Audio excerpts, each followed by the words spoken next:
ನಾವೆಲ್ರನ್ನೂ care ಮಾಡ್ತೀವಿ. But ನಮ್ಮನ್ನ ನಾವ್ ತುಂಬಾ ನೆಗ್ಲೆಕ್ಟ್ ಮಾಡ್ಕೋತೀವಿ. ಹೆಲ್ತ್ ವೈಸ್ ಆಗ್ಲಿ ಹ್ಮ್ ಪ್ರತಿಯೊಂದ್ರಲ್ಲೂ ಅಷ್ಟೇ. ಬಟ್ ನಮ್ಮನ್ನ ನಾವ್ ಕೇರ್ ಮಾಡ್ಕೋಬೇಕು. ಸೆಲ್ಫ್ ಕೇರ್ ತಗೋಬೇಕು ಅಂತ ಅನ್ಸುತ್ತಲ್ಲ, ಅವಾಗ ಸ್ಟಾರ್ಟ್ ಮಾಡ್ಬೇಕು ಯಾರೇ ಆಗ್ಲಿ. ಈಗ ನಿಮ್ಮನ್ನ ಒಂದ್ 5-6 ತಿಂಗಳ ಹಿಂದೆ ನೋಡ್ತಿರೋರು ಇವಾಗ ನೋಡೋರು ಏನಂತಿದ್ದಾರೆ? ಫುಲ್ ಶಾಕ್ ಆಗ್ತದೆ. ಏನ್ ಇಷ್ಟ್ ಸಣ್ಣ ಆಗ್ತಿದ್ಯಾ? ಡಯಟ್ ಮಾಡ್ತಿದೀನಿ ಅಂದ ತಕ್ಷಣ, ಓ ನೀನ್ ಊಟನೇ ತಿನ್ಲಿಲ್ಲ ಅಂದ್ರೆ ನಿಂಗೆ ಎನರ್ಜಿ ಎಲ್ಲಿರುತ್ತೆ ಅಂತಾರೆ. ಡಯಟ್ ಅಂದ ತಕ್ಷಣ ಫಸ್ಟ್ ಹೇಳೋದೇ ಊಟ ತಿಂದಿಲ್ಲ ಅಂದ್ರೆ ಏನಿರುತ್ತೆ ಅಂತ. ಆಕ್ಚುಲಿ ಆಗಿ ಜಾಸ್ತಿ ತಿಂತೀವಿ ಸರ್. ನೀವೇನ್ ಪ್ರಪೋರ್ಷನ್ ಅಂದ್ರೆ ಕೊಟ್ಟಿರ್ತೀರಲ್ಲ, ಅದ್ರಲ್ಲಿ ಒಂದ್ ಹೇಳಿ 60-70% ಅಷ್ಟೇ ತಿನ್ನಕ್ಕಾಗೋದು ನಮ್ಗೆ. ಕೆಲವೊಂದ್ ದಿನ ಓಕೆ. ಅಂತೂ 50% ತಿನ್ನೋಷ್ಟ್ರಲ್ಲೇನೆ ಹೊಟ್ಟೆ ತುಂಬೋಗಿರುತ್ತೆ. ಸೊ ಅಂದ್ರೆ ಸಾಮಾನ್ಯ ಜನರ ತಲೆನಲ್ಲಿ ಡಯಟ್ ಅಂದ್ರೆ ಊಟ ಬಿಡೋದು ಅಥವಾ ಹಾ ಹೌದು. ಉಪವಾಸ ಇರೋದು ಅಥವಾ ಉಪವಾಸ ಶೇಕ್ ಇರೋದು. ಕುಡಿಯೋದು ಈ ತರ ಒಂದ್ ಕಲ್ಪನೆ ಇರುತ್ತೆ. ಬಿಕಾಸ್ ಅವ್ರು ಹೌದು. ಯಾವತ್ತು ಯಾರ ಹತ್ರ ಪ್ರೊಫೆಷನಲ್ ಹತ್ರ ಕೆಲಸ ಮಾಡಿರಲ್ವಲ್ಲ. ಸೊ ಅವ್ರು ಬರೇ ಅಲ್ಲಿ ಇಲ್ಲಿ ಇಂಟರ್ನೆಟ್ ಅಲ್ಲಿ ಯಾರು ಹ್ಮ್. ವಿಡಿಯೋಗಳು ಹಾಕಿರ್ತಾರಲ್ಲ, 1 ತಿಂಗಳಿಗೆ 10 kg ಕಡಿಮೆ ಮಾಡಿ ಅಂತ ಹೇಳಿ ವಿಡಿಯೋ ನೋಡಿರ್ತಾರಲ್ಲ, ಆ ತರ ವಿಡಿಯೋಗಳು ನೋಡ್ಕೊಂಡಿರ್ತಾರೆ. ಎಷ್ಟು ಹೀಲ್ ಪೇನ್ ಇರ್ತಿತ್ತಂದ್ರೆ ಈವ್ನಿಂಗ್ ಆಗ್ತಾ ಆಗ್ತಾ ಜಾಸ್ತಿ ಆಗ್ತಿತ್ತು. ಕಿಚನ್ ಅಲ್ಲಿ ಕೆಲವೊಂದ್ಸಲ ಹತ್ಕೊಂಡೆ ನಾನು ಕುಕಿಂಗ್ ಮಾಡಿದೀನಿ. ಅಷ್ಟು ಹೀಲ್ ಪೇನ್ ಇತ್ತು. ಬಟ್ ಈಗ ಏನೂ ಇಲ್ಲ, ಆರಾಮಾಗಿದ್ದೀನಿ. ನಾವು ಹೆಲ್ದಿಯಾಗಿ ಹ್ಯಾಪಿಯಾಗಿದ್ರೆ ನಾವು ನಮ್ಮನ್ನ ಪ್ರೀತಿ ಮಾಡಿದ್ರೇನೆ ಬೇರೆಯವ್ರಿಗೆ ಪ್ರೀತಿ ಮಾಡಕ್ ಸಾಧ್ಯ. ಹೌದು, ನಿಜ ನಿಜ. ನೀವು ಫಿಟ್ ಆಗಿ ಚೆನ್ನಾಗಿದ್ರೆ ಮನೇಲಿ ಎಲ್ಲಾರ್ನು ಫಿಟ್ ಮಾಡ್ಬೋದು. ಹಾ ಮಾಡ್ಬೋದು. ಬಟ್ ಏನಾಗುತ್ತೆ ಅದು ಅಂದ್ರೆ ಅವ್ರದ್ದೆಲ್ಲಾರ್ದು ನೋಡ್ಕೊಳ್ತೀವಿ. ನಮ್ಮನ್ನ ನಾವ್ ತುಂಬಾ ನೆಗ್ಲೆಕ್ಟ್ ಮಾಡ್ಕೊತಿರ್ತೀವಿ. ಅವ್ರ ಹೆಲ್ತ್ ನ ನಾವ್ ಸ್ವಲ್ಪ ನೆಗ್ಲೆಕ್ಟ್ ಮಾಡ್ಕೊಂಡ್ ಹೋಗ್ತೀವಿ. ಬಟ್ ಅದು ಒಂದಿನ ನಮ್ಗ್ ಟ್ರಿಗರ್ ಆಗತ್ತೆ. ಇಲ್ಲ ನಮ್ಮನ್ನು ನಾವ್ ಕೇರ್ ಮಾಡ್ಕೋಬೇಕು ಅಂತ. 20 kg ಕಡಿಮೆ ಮಾಡೋದೆಲ್ಲ ಏನು ಈಸಿ ಅಲ್ಲ ಬಿಡಿ. Thank you sir. Weight loss journey start ಮಾಡ್ತಾ ಎಷ್ಟು ವೆಯ್ಟ್ ಇದ್ರಿ?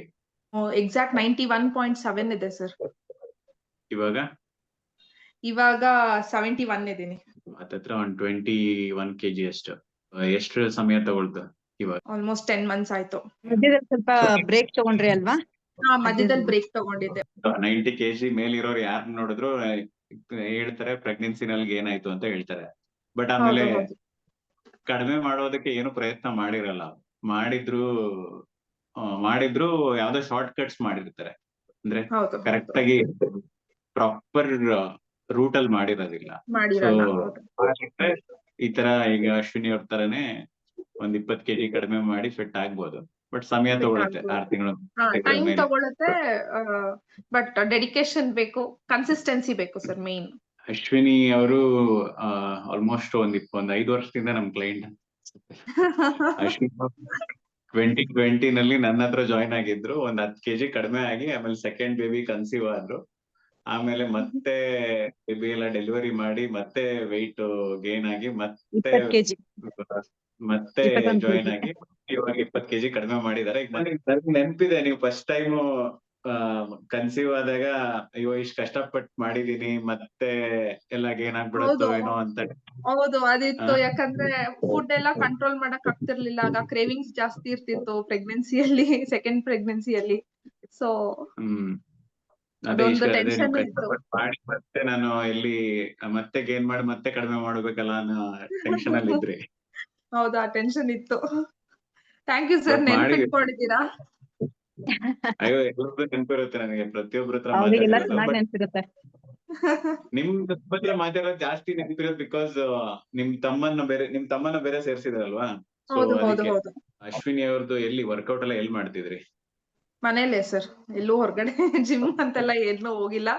ಮನೇಲೆ ವರ್ಕೌಟ್ ಮಾಡ್ತಿದ್ದೀನಿ. ಮನೇಲೆ ವರ್ಕೌಟ್ ಮಾಡ್ತಿದ್ದೀರಾ? 2 ಮಕ್ಳಿದಾರೆ ಮನೇಲೆ ಇವಾಗ? ಮಾಡ್ತಿರೋದು. ಇಬ್ರು ಒಬ್ರು ಇದಾರೆ ಸರ್. ಒಂದ್ ಒಬ್ಬ ದೊಡ್ಡ ಸ್ಕೂಲ್ 7 ಇಯರ್ಸ್. ಒಬ್ಬ 7 ಇಯರ್ಸ್, ಇನ್ನೊಬ್ಬ 3.5 ಇಯರ್ಸ್.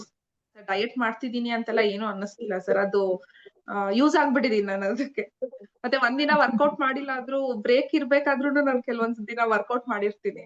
ಮಾಡಿಲ್ಲ ಅಂದ್ರೆ ಏನೋ ಮಾಡಿಲ್ವಲ್ಲ ಇವತ್ತು ಅಂತ ಅನ್ಸ್ತಾ ಇರುತ್ತೆ. ಜಾಯ್ನ್ ಆಗ್ಬೇಕಿದ್ರೆ ಅದೇ 91.7 ಇದ್ರು. ಮಗುಗೆ 2.5 ಇಯರ್ಸ್ ಏನೋ ಇತ್ತು ಅಲ್ವಾ ಅವಾಗ? ಹೌದು ಹೌದು. 2.5 ಇಯರ್ಸ್ ಇತ್ತು. ಇನ್ನ ಸ್ವಲ್ಪ ಬೇಗ ಜಾಯ್ನ್ ಆಗಿದ್ರಿ ಅಂದ್ರೆ ಇನ್ನ ಸ್ವಲ್ಪ ಫಾಸ್ಟ್ ಆಗಿ ಇನ್ನ ಜಾಸ್ತಿ ರೆಡ್ಯೂಸ್ ಆಗ್ಬೋದಿತ್ತು ಅನ್ಸುತ್ತೆ. ಸ್ವಲ್ಪ ಲೇಟ್ ಆಗಿ ಜಾಯ್ನ್ ಆದ್ರು.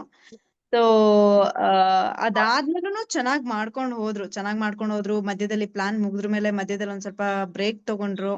ಬ್ರೇಕ್ ತಗೊಂಡ್ ಬಂದ್ರ ಮೇಲೆ ಸ್ವಲ್ಪ ಪ್ರೋಗ್ರೆಸ್ ಸ್ಲೋ ಆಯ್ತು. ಬಟ್ ಸ್ಲೋ ಆದ್ರೂನು ಚೆನ್ನಾಗಿ ಮಾಡ್ಕೊಂಡು ಹೋದ್ರು ಅವ್ರು. ಎವ್ರಿ ಥರ್ಸ್ಡೇ ನಾನು ಅಪ್ಡೇಟ್ ಮಾಡಕ್ ಹೇಳಿದೆ. ನಾನ್ ರಿಮೈಂಡ್ ಮಾಡಿಲ್ಲ ಅಂದ್ರೂ ಅವ್ರು ಮಿಸ್ ಮಾಡ್ದೆ ಎವ್ರಿ ವೀಕ್ ಕಳಿಸ್ತಾ ಇದ್ರು. ತುಂಬಾ ಡೆಡಿಕೇಟೆಡ್ ಆಗಿ ಮಾಡಿದ್ದಾರೆ, ಚೆನ್ನಾಗಿ ಮಾಡಿದ್ದಾರೆ. ಸೊ ಇವಾಗ ಅವ್ರ ಹಳೆ ಫೋಟೋ ನೋಡಿದ್ರೆ ಅವ್ರಂತ ಗೊತ್ತೇ ಆಗಲ್ಲ. ಆತರ ಇದಾರೆ. ಫುಲ್ ಚೇಂಜ್ ಆಗ್ಬಿಟ್ಟಿದ್ದಾರೆ, ಫುಲ್ ಯಂಗ್ ಅಂಡ್ ಫಿಟ್ ಆಗ್ಬಿಟ್ಟಿದ್ದಾರೆ ಇವಾಗ. ಡ್ರೆಸ್ಸಸ್ ಫಿಟ್ ಆಗ್ತಿದೆ, ಮತ್ತೆ ಏನಂದ್ರೆ ನನಗೆ ನಾನೇ ಲೈಟ್ ಅನ್ಸ್ತಾ ಇದೀನಿ, ಹೆವಿ Correct. ಅನ್ಸ್ತಿಲ್ಲ. ನಂಗೆ ಹೀಲ್ ಪೈನ್ ತುಂಬಾ ಬರ್ತಿತ್ತು, ನಾನ್ ಸ್ಟಾರ್ಟಿಂಗು ನಿಮ್ಗೆ ಅದೇ ಹೇಳಿದ್ದೆ. ಹೌದು, ಹೀಲ್ ನಿಂತ್ಕೊಂಡು ಪೇನ್ ಇತ್ತು, ಬೇರೆ ಏನೋ ಹೆಲ್ತ್ ನಂಗೆ ಇಶ್ಯೂಸ್ ಇರ್ಲಿಲ್ಲ, ಜಸ್ಟ್ ಹೀಲ್ ಪೇನ್ ಒಂದ್ ಹೀಲ್ ಹೇಳಿದ್ರಿ. ಪೈನ್ ಒಂದೇನೆ. Yeah. ನಂಗೆ ಮುಟ್ಟಿದ್ರೆ ನೋವು ಆತರ ಎಲ್ಲ ಏನೂ ಇಲ್ಲ ಸರ್. ಕಂಟಿನ್ಯೂಸ್ ಈವ್ನಿಂಗ್ ಸ್ಟಾರ್ಟ್ ಆದ್ರೆ ನೆಕ್ಸ್ಟ್ ಡೇ ಮಾರ್ನಿಂಗ್ ವರ್ಗು ಕಂಟಿನ್ಯೂಸ್ ಪೈನ್ ಇರ್ತಿತ್ತು. ಓಡಾಡ್ಬೇಕಾದ್ರೆ ಮತ್ತೆ ಬೆಳಗ್ಗೆ ಎದ್ದ ತಕ್ಷಣ ಜಾಸ್ತಿ ಅನ್ನಿಸ್ತಿತ್ತು, ಕಾಲು ಕೆಳಗೆ ನೆಲದ ಮೇಲೆ ಊರಿದ ತಕ್ಷಣ ತುಂಬಾ ಪೇನ್ ಅನ್ಸ್ತಿತ್ತು. ಅವಾಗ ನಂಗೆ ನನ್ ಬಾಡಿ ಹೆವಿ, ನನಗೆ ಹೆವಿ ಅನ್ಸ್ತಿತ್ತು ತುಂಬಾ. ತೊಂದ್ರೆ ಇದ್ರೆ ಅದು ಪ್ಲಾಂಟರ್ ಫೆಸೈಟಿಸ್ ಅಂತ ಹೇಳ್ತಾರೆ ಆ ಸಮಸ್ಯೆ. ಪೂರ್ತಿನೇ ಹೋಗಿದೆ, ನಂಗೆ ಹೀಲ್ ಪೈನೇ ಇಲ್ಲ ಈಗ. ಹೆಂಗ್ ಗೈಡ್ ಮಾಡಿದ್ರು ನಿಮ್ಗೆ? ಹೆಂಗೆ ಪ್ರೋಗ್ರಾಮ್ ತಗೊಂಡ್ರಿ? ನನ್ ನಂಬರ್ ಇತ್ತಲ್ಲ, ಆ ನಂಬರ್ ಟೆಕ್ಸ್ಟ್ ಮಾಡ್ದೆ. ಆಮೇಲೆ ಒನ್ ಡೇ ಆದ್ಮೇಲೆ ರಿಪ್ಲೈ ಬಂತು. ಕೆಲವೊಂದ್ ಡೀಟೇಲ್ಸ್ ಎಲ್ಲ ಕೊಡಿ ಮಾಡ್ತೀವಿ ಅಂತ ಅನ್ಬಿಟ್ಟು ಆ ಡೀಟೇಲ್ಸ್ ಎಲ್ಲ ಫಿಲ್ ಮಾಡಿ ಕೊಟ್ಟೆ. ಇಮಿಡಿಯೇಟ್ ಹಂಗೆ ಎಲ್ಲ ಮೇಲ್ ಮಾಡಿ. ತುಂಬಾ ಈಸಿ ಅನ್ನಿಸ್ತು ಸರ್, ಏನ್ ಕಷ್ಟ ಅನ್ಸ್ಲಿಲ್ಲ. ಕಾಂಟ್ಯಾಕ್ಟ್ ಮಾಡೋದಾಗ್ಲಿ, ಇನಿಶಿಯೇಟ್ ಮಾಡೋದಾಗ್ಲಿ ಏನ್ ಕಷ್ಟ ಅನ್ಸಿಲ್ಲ. ಸ್ವಲ್ಪ ನಮ್ಗೆ ಮೋಟಿವೇಶನ್ ಬೇಕಿತ್ತು, ಅದ್ ಪವಿತ್ರ ಅವ್ರು ಕೊಡ್ತಿದ್ರು ಆಗಾಗ. ಆದ್ರೆ ನಿಮ್ಗೆ ಮೊದ್ಲೇ ರುಟೀನ್ಸು, ಈಗ ಪ್ರೋಟೀನ್ ಹೆಂಗ್ ತಿನ್ಬೇಕು, ಕಾರ್ಬ್ ಹೆಂಗ್ ತಿನ್ಬೇಕು, ಇದೆಲ್ಲ ಮೊದ್ಲೇ ಗೊತ್ತು, ಯಾಕಂದ್ರೆ ಒಂದ್ಸಲ ಮಾಡಿದೀರಾ.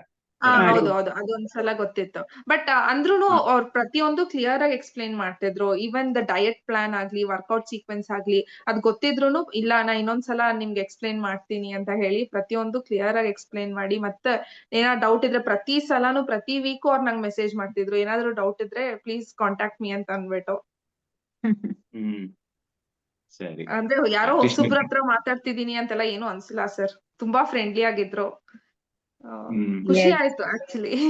ಇಷ್ಟು ತಿಂಗಳು ಕಾಂಟ್ಯಾಕ್ಟ್ ಅಲ್ಲಿ ಇರೋದಕ್ಕೆ ಒಂಥರ ಮನೆಯವ್ರ ತರನೇ ಆಗೋಗ್ಬಿಟ್ಟಿದೀವಿ ಇವಾಗ. ಅದೇನು ಅದ್ ಎವ್ರಿ ವೀಕ್ ನೀವ್ ಹೇಳಿದ್ರಲ್ಲ ಅಪ್ಡೇಟ್ ಮಾಡ್ತೀವಿನಿ ಅಂತ, ಅದ್ ಅಭ್ಯಾಸ ಆಗೋದು. ಥರ್ಸ್ಡೇ ಬಂದ ತಕ್ಷಣ ವೆಡ್ನೆಸ್ಡೇನೆ ಅನ್ಸ್ತಿರುತ್ತೆ ನಾಳೆ ಅಪ್ಡೇಟ್ ಮಾಡ್ಬೇಕು ಅಂತ ಅನ್ಬಿಟ್ಟು. ಮೇನ್ ಏನಂದ್ರೆ ನಮ್ ಮೇಲೆ ನಮ್ಗೆ ಕಾನ್ಫಿಡೆನ್ಸ್ ಜಾಸ್ತಿ ಆಗತ್ತೆ. ಕರೆಕ್ಟ್, ಫಿಟ್ ಆದಷ್ಟು ಕಾನ್ಫಿಡೆನ್ಸ್ ಜಾಸ್ತಿ ಆಗುತ್ತೆ. ನಮ್ಮನ್ನ ನಾವು ಟೇಕ್ ಓವರ್ ಮಾಡೋದೇ ಚೆನ್ನಾಗಿರತ್ತೆ ಒಂಥರ. ಥ್ಯಾಂಕ್ ಯು ಅಶ್ವಿನಿ ಅವರೇ, ನಿಮ್ ಜರ್ನಿ ಶೇರ್ ಮಾಡಿದ್ದಕ್ಕೆ. Thank you so much Ashwini ಅವರೇ. ಅಶ್ವಿನಿ ಅವರ ವೇಟ್ ಲಾಸ್ ಜರ್ನಿನ ಅಶ್ವಿನಿ ಅವರು ಬೆಂಗಳೂರು RT ನಗರದಲ್ಲೇ ಇರೋದು. ಅಲ್ಲಿಂದ ನಮ್ಮ diet and lifestyle coaching program ಸೇರಿ ಹತ್ತಿರ ಒಂದು ಪಾರ್ಟಿಸಿಪೇಷನ್ ಅಂತ ಒಂದು 6 ಮಂತ್ ಮೇಲೆ ಆಗಿದೆ. ಒಂದು 20 kg ಅಷ್ಟು ವೇಟ್ ಲಾಸ್ ಮಾಡಿದ್ದಾರೆ. ಅದ್ರ ಮಧ್ಯದಲ್ಲಿ ಬ್ರೇಕ್ಸ್ ಎಲ್ಲ ಆಗಿದೆ, ಬಟ್ ಸ್ಟಿಲ್ ತುಂಬಾ ಡೆಡಿಕೇಟೆಡ್ ಅವರು. ಮೊದ್ಲೇನು ನನ್ ಜೊತೆ ವೇಟ್ ಸೇರಿ 10 kg ಕಡಿಮೆ ಮಾಡಿ ಆಮೇಲೆ ಕನ್ಸೀವ್ ಆದ್ರು. ಕನ್ಸೀವ್ ಆಗಿದ್ದಕ್ಕೆ ಮತ್ತೆ ಬ್ರೇಕ್ ಆಯ್ತು. ಮತ್ತೆ ತುಂಬಾ ಜನ ಕನ್ಸೀವ್ ಆಗಿರೋ ವೇಟ್ ಕಡಿಮೆ ಮಾಡೋ ಪ್ರಯತ್ನ ಮಾಡಲ್ಲ, ಬಟ್ ಇವ್ರಿಗೆ ಗೊತ್ತು ನಮ್ಮ ಹತ್ರ ವಾಪಸ್ ಬರ್ಬೇಕು ಅಂತ ಬಂದು ಕಡಿಮೆ ಮಾಡಿದ್ದಾರೆ. ಪವಿತ್ರ ಅವರಿಗೆ ಅಸಿಸ್ಟ್ ಮಾಡಿದ್ದಾರೆ 20 kg ಕಡಿಮೆ ಮಾಡೋದಕ್ಕೆ.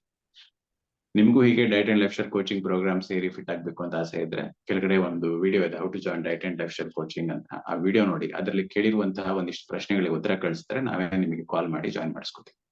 Thanks for watching. ಧನ್ಯವಾದ.